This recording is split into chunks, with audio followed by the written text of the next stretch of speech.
Hello everyone, my name is Izzy and I'm a writing tutor from Valencia College, Poinciana campus. This video is the first in a series that will discuss the process of writing a college-level paper. In college writing, you're likely to be assigned a prompt, so this video will give you tips and strategies on how to understand a prompt, which is crucial before you even begin writing. First things first, what is a writing prompt? Well, your professor designs a writing prompt to provide you with direction on your paper and its topic.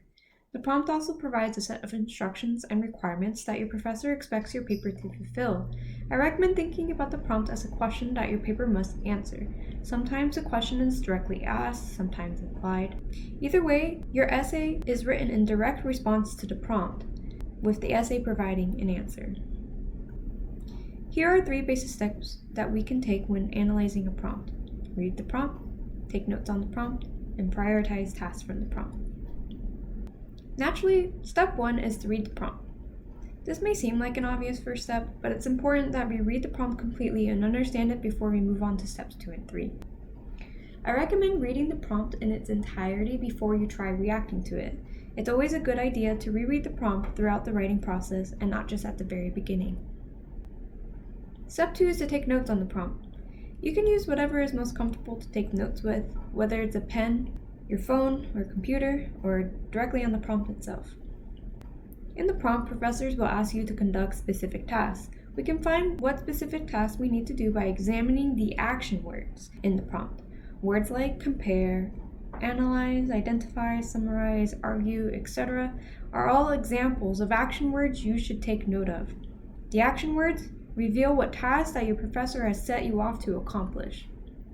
By taking note of these words, you can make sure if you're arguing, comparing, summarizing, or fulfilling the tasks requested of you.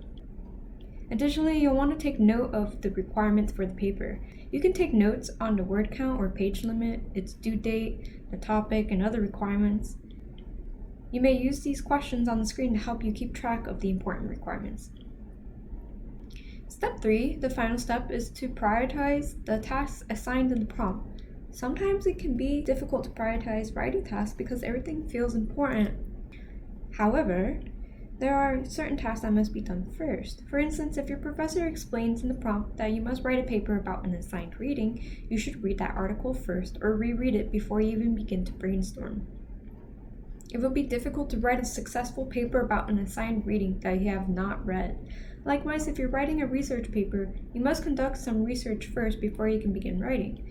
Research and reading will help you to comprehend your topic before you begin to communicate ideas about it. Remember, we write to communicate an idea. We must know what we need to communicate before we write, so that is why we must review the writing prompt in detail before moving on to the next steps. From there, we can determine the best ways to communicate that idea. Now, with that in mind, let's move on to reviewing an example writing prompt. Here's our example prompt.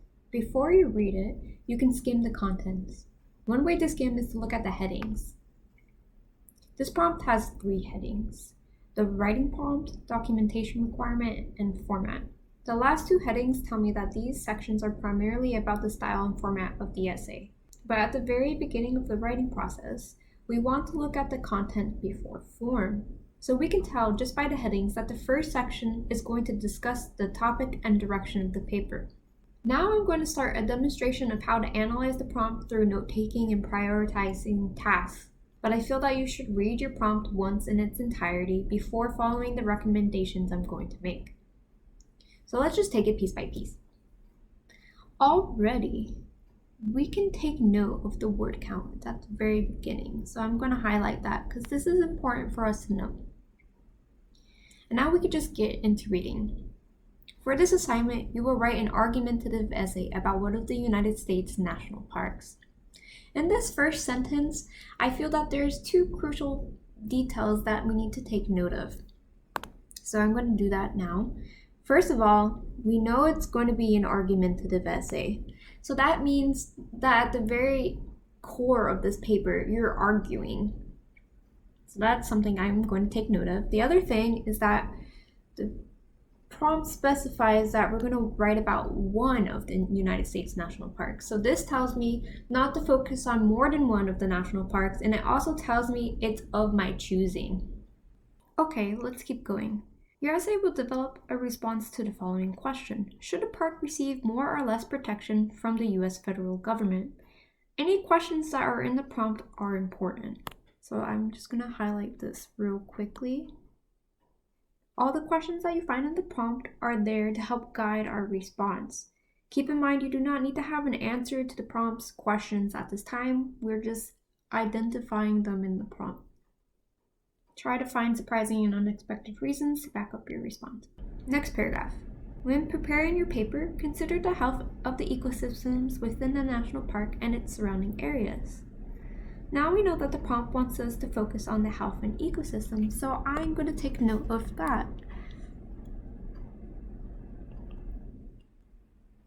So this tells me, as I'm trying to determine which national park I'm going to write about, I want to find one where I'm interested in the health and its ecosystem. What species, including plants, animals, even humans, rely on these ecosystems and environments? Again, this is another question, so I want to highlight that so I can use it later to help me brainstorm ideas about my topic. Below are some more questions to help you get started. You do not have to address all the questions below. These are just meant to help you start thinking about your topic. So these questions, they are designed to get us thinking about the topic. We may not know at this time what national park we're going to write about, but we can start to do some basic research to get us started. First thing I would do probably is just look up the national parks and find one that interests me. And then once I found the one that interests me, I can start looking up the answers to these questions here and the one up here. So I would say that these are actually the brainstorming questions.